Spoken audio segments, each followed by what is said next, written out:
Heart beat scan ఒక్క second లోనే world class 640 slide CT scan ఇప్పుడు మీ విస్టా ఇమేజింగ్ బంజారా హిల్స్ లో. నమస్కారం అండి, నేను డాక్టర్ మావా శ్రీనివాస్ మాట్లాడుతున్నానండి. నేను కార్డియాలజిస్ట్ అండి. హార్ట్ అటాక్ గురించి మీరు విన్నారు, పెరాలసిస్ అంటే బ్రెయిన్కి వచ్చే అటాక్ గురించి మీరు విన్నారు. దాన్ని స్ట్రోక్ అంటారు లేదా పెరాలసిస్ అంటారు. లంగ్ అటాక్ గురించి మీరు విన్నారా? మీరు విని ఉండరు కదా. అదే మన పెద్ది సుదర్శన్ రెడ్డి గారిని ఆయన ప్రాణం తీసుకున్నటువంటి ఆయనకి శరాఘాతమైనటువంటి ప్రాబ్లం ఈ లంగ్ అటాక్. అదేంటేంటో చూద్దాం. ఈయన 52 ఏళ్ల మధ్య వయస్కుడు, షుగర్ లేదు, బీపీ లేదు, సిగరెట్ లేదు, సో డిసిప్లిన్డ్ మనిషి, ఉద్యమ నేత. ఈయనకి ఈ ప్రాబ్లం ఎందుకు వచ్చింది కనుక్కుంటే బేసికలీ ఇది కాలి రక్తనాళాల్లో, కాలి సిరలు అంటాం, సిరలు ధమనులు అంటే, సిరలు అంటే వీన్స్ అంటాం కదా, కాలిలో ఉన్నటువంటి సిరలలో రక్తం గడ్డలు ఫార్మ్ అవుతాయి. యూజువలీ ఒక కాలుకి ఎక్కువ ఉంటుంది, 2 కాళ్ళకే రాదు. సో ఒక కాలికి ఉన్నటువంటి సిరలలో, వీన్స్లో రక్తం గడ్డలు కట్టి అది ఊపిరితిత్తులకి వెళ్ళిపోతుంది. సో కాలులో ఉన్న రక్తం అంతా కూడా ఊపిరితిత్తులకి వెళ్తుంది. ముందు గుండెకి వెళ్తుంది, గుండె నుంచి ఊపిరితిత్తులకి వెళ్తుంది. ఆ రక్తంలో కాలిలో ఉన్న రక్తం గడ్డలు కూడా ఊపిరితిత్తులకి పోయినాయి అనుకోండి, ఊపిరితిత్తులు బ్లాక్ అయిపోతాయి. ఊపిరితిత్తులు బ్లాక్ అయిపోతే సేమ్ హార్ట్ అటాక్ అయితే ఎలా వస్తుందో దీన్ని కూడా అలాంటిదే. దీని పేరు పల్మనరీ ఎంబాలిజం అంటారు. మనం లంగ్ అటాక్ అనుకోవచ్చు, బట్ బేసికలీ ఇది పల్మనరీ ఎంబాలిజం అనేటటువంటి రక్తం గడ్డలు పోయి ఊపిరితిత్తుల్ని బ్లాక్ చేసేసి ఊపిరితిత్తుల గొంతు నొక్కినట్టుగా ఆక్సిజన్ అందదు వాటికి. అందువల్ల ఈ ప్రమాదం జరుగుతూ ఉంటుంది. కామన్గా తక్కువ వయసులో ఉన్న ఆడవాళ్ళలో చాలా కామన్గా చూస్తూ ఉంటాం ఇది. దీనికి కారణాలు ఏంటి అని మనం చూసినప్పుడు ముఖ్యంగా నేను చెప్పినట్టుగా యువతల్లో ఎక్కువ చూస్తాం.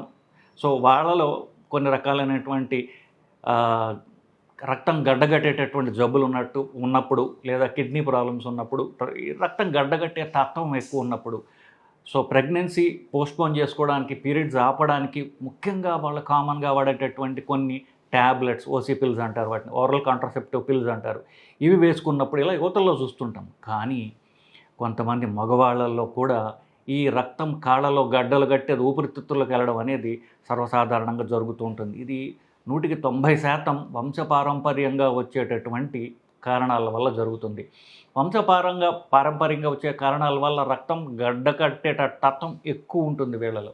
సో అది ఎక్కువ ఉన్నప్పుడు రకరకాల ప్రాబ్లమ్స్, రక్తం గడ్డలు కట్టి ఊపిరితిత్తులకు వెళ్ళడం, కాళ్ళలో రక్తం గడ్డలు కట్టడం, మెదడులో రక్తం గడ్డలు కట్టడం, ఇట్లాంటివి జరుగుతూ ఉంటాయి. సో మీకు నిజంగా ఒక ఎగ్జాంపుల్ అంటూ ఇవ్వాలంటే, ఇప్పుడు రక్తం గడ్డలు కట్టి ఊపిరితిత్తులకి ప్రాబ్లం ఏమొచ్చింది అని మీరు అనుకోవచ్చు.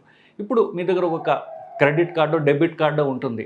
ఆ డెబిట్ కార్డులు ఒక 10 మీ పర్సులో ఉండొచ్చు. మీరు చోటకెళ్ళి కొని మీ డెబిట్ కార్డు ఇవ్వచ్చు మీరు, కానీ ఆ డెబిట్ కార్డులో డబ్బులు ఉండాలి కదా. డబ్బులు లేకపోతే ఆ కార్డు ఒక చిత్తుకాయతుల్లాగా సమానం. సో అట్లాగనే మనకు ఊపిరితిత్తులకి, లేకపోతే ఇప్పుడు గుండెకి కానివ్వండి, మెదడుకి కానివ్వండి రక్త ప్రసారం జరగవచ్చు. ఆ రక్తంలో ఆక్సిజన్ లేదనుకోండి, అది ఉపయోగం లేని రక్తం. గుండెలో కాకుండా ఊపిరితిత్తులు ఎప్పుడైతే రక్తం గడ్డలిపోయి ఊపిరితిత్తులు పనిచేయలేకుండా చేశాయో, మనం తీసుకున్న గాలి ఊపిరితిత్తుల్లోకి వెళ్తుంది, కానీ అది శరీరానికి ఉపయోగపడకుండా అక్కడ బ్లాక్ అయిపోతుంది అన్నమాట. సో గాలి ఉన్న ఆక్సిజన్ తక్కువ ఉంటుంది, రక్త ప్రసారం జరుగుతుంటుంది, గుండెకి రక్త ప్రసారం బాగుంటుంది, మెదడుకి రక్త ప్రసారం బాగుంటుంది, ఆ రక్తంలో ఆక్సిజన్ లేదు. అలా ఇది ఈ పల్మనరీ ఎంబాలిజం అనేటటువంటి జబ్బు యొక్క లక్షణం. ఈ లక్షణానికి ఒక సుగుణం ఉంది, ఈ జబ్బుకు ఒక సుగుణం ఉంది. అది వెంటనే అటాక్ లాగా రావడానికి కనీసం ఒక 2 వారాల నుంచి వార్నింగ్ సైన్స్ ఇస్తూ ఉంటుంది. అది మనం మిస్ అయినప్పుడు ఈ ప్రమాదం ఒక ఎమర్జెన్సీ లాగా జరగడం చాలా కామన్గా చూస్తూ ఉంటాం. సో రక్తం కాళ్ళలో గడ్డగట్టింది, సో కాలు ఏమవుతుంది, కాలు వాస్తుంది, కాలు వాచి నొప్పిగా ఉంటుంది. అప్పుడు రక్తం గడ్డగట్టిందని మనకు తెలుసుకోవాలి. సో ఆ నొప్పి చాలామంది పట్టించుకోకపోవచ్చు. ఆ రక్తం గడ్డ ఊపిరితిత్తులకు వెళితే కొంచెంగా నడుస్తుంటే ఆయాసం వస్తూ ఉంటుంది. ఇది కూడా మిస్ అయ్యారనుకోండి, ఆ రక్తం గడ్డ పేరుకుని పోయి ఒకేసారి పెద్ద గడ్డ ఊపిరితిత్తులకు పోతుంది, ఊపిరితిత్తులు మూసేస్తుంది. సో నేను చెప్పినట్టుగా దీనికి తీవ్రమైన ప్రాణాపాయందే, కానీ ఇది టైం ఇచ్చేటటువంటి ఒక ప్రాబ్లం. ఇది హార్ట్ అటాక్ వచ్చినా, పక్షవాతం వచ్చినా మనకి జనరల్గా పెద్ద టైం ఇవ్వదు. కొంచెం నొప్పి వస్తుంది, వెంటనే ఒక 20 నిమిషాల్లోనే హార్ట్ అటాక్ రావడం జరుగుతూ ఉంటుంది. పెరాలసిస్ అయినా అంతే, ముందు పెద్దగా సైన్స్ ఇస్తుంది, చాలా సటిల్గా ఇస్తాయి ఈ రెండు కూడా. లంగ్ అటాక్ మాత్రము మీకు 2 వారాల దాకా టైం ఇస్తుంది. 2 వారాల దాకా మనం దాన్ని క్యూర్ చేసుకోవచ్చు. ఇది మనం అంత దీని గురించి మనం తెలియకపోతే మనకి కామన్గా దీన్ని మిస్ అవుతూ ఉంటారు. కానీ పట్టుకుంటే నిజంగా మనం విలువైన ప్రాణాలు మనం కాపాడుకోవచ్చు. సో రోగ లక్షణాలు అంటూ ఏంటో ఇప్పుడు దాకా మీకు చెప్పుకొచ్చా. రోగ లక్షణాలు ఏంటి? ఒక కాలు పిక్క, కాఫ్ అంటాం చూసారా, పిక్క భాగంలో కాలు పిక్క వాచడం, అది నొప్పిగా ఉండడం, అది దాంతో మొదలవుతుంది. అక్కడి నుంచి మెల్లమెల్లగా ఆయాసం పెరుగుతూ ఉండడం. నడుస్తూ ఉంటే అంతకుముందు నాకు బాగుండేది, ఇప్పుడు నాకు ఆయాసం పెరిగిపోయింది, అట్లాగా కూర్చుంటేనే ఆయాసంలాగా రావడం, ఇది ఇంకా పెరుగుతూ పెరుగుతూ ఉంటుంది. చివరిగా కళ్ళు తిరగడం, ఎందుకంటే గడ్డలు పెరిగిపోయి ఊపిరితిత్తులు మూసేస్తున్నాయి అనుకోండి, కళ్ళు తిరగటం, బీపీ తగ్గిపోవడం, అది ఇంకా ఎమర్జెన్సీ. సో ఇవి రోగ లక్షణాలు బేసికలీ. ఇందాక అనుకున్నట్టుగా ఇది ఒక్కొక్క వయసులో ఒక్కొక్క కారణాలు ఉంటాయి. యువతల్లో కారణం చెప్పా, మగవాళ్ళల్లో కూడా రావచ్చు. దానికి కారణాలు వంశపారంపర్యంగా వచ్చే రక్తం గడ్డకట్టే తత్వం అని కూడా చెప్పా. పెద్దవాళ్ళల్లో కూడా ఎప్పుడు వస్తుంది? పెద్దవాళ్ళలో కాలుకి, తుంటికి కానీ మోకాలికి కానీ ఆపరేషన్ చేసుకున్నారనుకోండి, లేకపోతే యాక్సిడెంట్ అయ్యింది, కాలు విరిగింది, ఇది ఆపరేషన్ చేసుకున్నారనుకోండి, అప్పుడు వాళ్ళు కాలు కదపరు. ఎందుకు కదపరు? నొప్పి వల్ల కదపరు.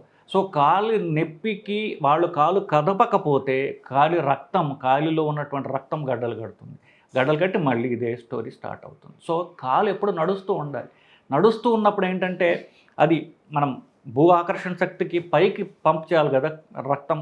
అది కాలు నడుస్తూ ఉంటే కాలు ఏం చేస్తుందంటే ఆ రక్తాన్ని పంప్ చేస్తుంది. సో అది గుండెకి వెళ్ళడానికి ఈజీగా ఉంటుంది. కానీ కాలు కదపకుండా ఏ కారణం చేతన కావచ్చు, పారాలసిస్ వల్ల కావచ్చు, ఫ్రాక్చర్ల వల్ల, ఆపరేషన్ల వల్ల, ఏ కారణం చేత కాలు కదపకపోతే కూడా పెద్దవాళ్ళలో, ఎక్కువ వయసు ఉన్న వాళ్ళల్లో ఇది కామన్గా చూస్తూ ఉంటాం. సో నేను చెప్పినట్టుగా ఇది తీవ్రమైన లైఫ్ థ్రెటనింగ్ ప్రాబ్లమే, కానీ టైం ఇస్తుంది. సరేనండి, ఇది మరి లైఫ్ థ్రెటనింగ్ అంటున్నారు, నేను తెలుసుకోవడం ఎట్లా? చాలా సింపుల్. పల్స్ ఆక్సిమీటర్ అని కోవిడ్ టైంలో మీరు వాడేవాళ్ళు, వేలు ఇలా పెట్టుకోవడమే దానికి. సో వేలు పెడితే మీ రక్తంలో ఆక్సిజన్ అంతా అని చెప్తుంది అది. సో పల్స్ ఆక్సిమీటర్లో ఆక్సిజన్ కాన్సన్ట్రేషన్ తగ్గుతుంది. అది 94 కంటే తక్కువ ఉంటే అది ఆక్సిజన్ శాతము రక్తంలో తగ్గిపోయినట్లు లెక్క. ఆక్సిజన్ తగ్గుతుంది. ఒక్కొక్కసారి ఈసీజీ నార్మల్గా ఉండొచ్చు, గుండె స్కాన్ 2D ఈకో నార్మల్గా ఉండొచ్చు, చెస్ట్ ఎక్స్రే నార్మల్గా ఉంటుంది. సో ఇవన్నీ నార్మల్గా ఉన్నాయని ఒక్కొక్కసారి డాక్టర్లే బురిడి కొడతారు. ఆయాసంగా ఉంది, సో పేషెంట్ వస్తాడు, అతనికి ఈసీజీ నార్మల్, గుండె స్కాన్ నార్మల్, అంటే 2D ఈకో నార్మల్, ఛాతీ ఎక్స్రే నార్మల్, కానీ ఆక్సిజన్ శాచురేషన్ చూడకపోతే అది ఈ రక్తం గడ్డలు గట్టాయి, ఊపిరితిత్తులకు వెళ్ళే అవకాశం ఉంది అని కనుక వాళ్ళకి బుర్రకి తట్టకపోతే విలువైన ప్రాణాలు మనం కోల్పోతాం. విలువైన ప్రాణాలు కాపాడుకోగలము కూడా. ఈ పాయింట్ కనుక తెలిసినట్లయితే ఇదంతా బాగుందండి, మమ్మల్ని మేము ఎలా కాపాడుకోవాలి, ఈ చెప్పింది గుర్తుపెట్టుకోండి. ఆక్సిజన్ శాచురేషన్ తక్కువ ఉన్నది, కానీ మిగతా అన్నింటిలో ప్రాబ్లం జనరల్గా ఉంటాయి మ్యాసివ్గా. ఇప్పుడు ఫర్ ఎగ్జాంపుల్ సోషల్ రెడ్డి గారికి వచ్చినట్టుగా పెద్ద రక్తం గడ్డపోయి ఊపిరితిత్తులు మూసేసింది అనుకోండి, ఈసీజీలో 2D ఈకోలో తెలుస్తుంది, తేడాలు తెలుస్తాయి. ఫర్ ఎగ్జాంపుల్ దీనికి తెలిసింది, కానీ ఒక్కొక్కసారి తెలియకపోయినా కూడా ఆక్సిజన్ శాచురేషన్ తగ్గుతోంది అంటే అది రక్తం గడ్డలు ఊపిరితిత్తుకు వెళ్తున్నట్లే. అది మీరు డాక్టర్కి మీరు చెప్పినట్లయితే చాలా సింపుల్, ఒక్క ఇంజెక్షన్ ఇచ్చినట్లయితే మన ప్రాణాపాయం నుంచి తట్టుకోగలం. ఇన్ఫ్యాక్ట్ దురదృష్టవశాత్తు ఈయనకి అంతకుముందు మెదడులో రక్తం గడ్డలు కట్టడం జరిగింది. సో కొంతకాలం మందులు వాడి ఆపేసినట్టున్నారు.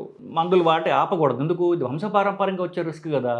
సో రిస్క్ వల్ల ఏమవుతుంది, ఎప్పటికీ మనకు రిస్క్ ఉంటుంది, ఎప్పటికీ రక్తం గడ్డగట్టే రిస్క్ మనకు ఉంటుంది. జీవితాంతం రక్తం పలచపడే మందులు రోజు జీవితాంతం వాడుకుంటేనే మనం కాపాడుకోగలం. ఆయనకి మన విషాదం, మన ఫ్యామిలీకి మన విషాదం తెలుపుతూ మనకి మనం తెలుసుకోవాల్సిన విషయం ఏంటంటే లంగ్ అటాక్ అనేది ప్రాణాపాయం కలుగజేయవచ్చు.